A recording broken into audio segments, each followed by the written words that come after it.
বিসমিল্লাহিররহমানিররহিম। হবিগঞ্জ জেলাবাসী কর্তৃক আয়োজিত আজকের এই মত বিনিময় সভায় সভাপতিত্ব করছেন বানিয়াচং আলবেরিগঞ্জ তথা হবিগঞ্জের কৃতি সন্তান, ঢাকা বিশ্ববিদ্যালয়ের একসময়ের ছাত্র নেতা, জাতীয় শিক্ষা বিসিএস ক্যাডার, আমার পরিবারের একজন শ্রদ্ধাভাজন মুকিত চৌধুরী।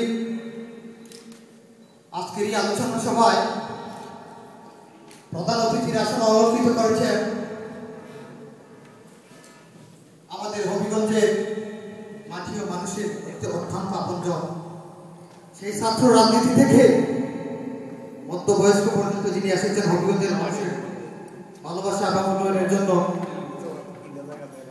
আমাদের হবিগঞ্জ তথা ডিজিটাল হবিগঞ্জের উপকার শ্রদ্ধেয় অ্যাডভোকেট আবু সাহেব রাফি।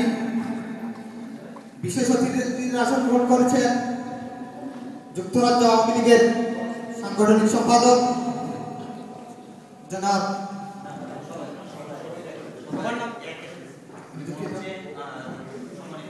সম্মানিত উপস্থিত নেতৃবৃন্দ, সবাইকে আমার পক্ষ থেকে, হবিগঞ্জ জেলাবাসীর পক্ষ থেকে সংগ্রামী সালাম, আন্তরিক অভিনন্দন।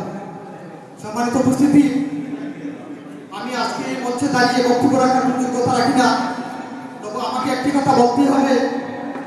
ইতিহাস বলুন আর পেপার বলুন, যাই বলুন, যখন আমাদের হবিগঞ্জের কৃতি সন্তান কিবরিয়া সাহেবের উপর গ্রেনেড হামলা করেছিল, সেই গ্রেনেড হামলার শিকার হয়েছিলেন আজকে এই প্রধান অতিথি অ্যাডভোকেট আবু সাহেব। মৃত্যুর সাথে পান চালানোর অবস্থায় শাহ এসএম কিবরিয়া তখন বলছিলেন, আমার কথা বাদ দেও, আমার জাহিদের কি অবস্থা বলো। সেই জাহিদকে উনি রেখেছিলেন হবিগঞ্জের মাটি ও মানুষের ভালোবাসার জন্য। আজকে আমরা গর্ব করে বলতে পারি, 2001 সালে বিএনপি তথা চারজনের জোট যখন বিরোধী দলে ছিল, তখন হবিগঞ্জের 4টি আসন জননেত্রী শেখ হাসিনাকে উপহার দিয়েছিল। তারই রেস করে আমাদের কিবরিয়াকে তারা হত্যা করে আমাদের প্রধান অতিথির উপর বোমা হামলা হয়েছিল।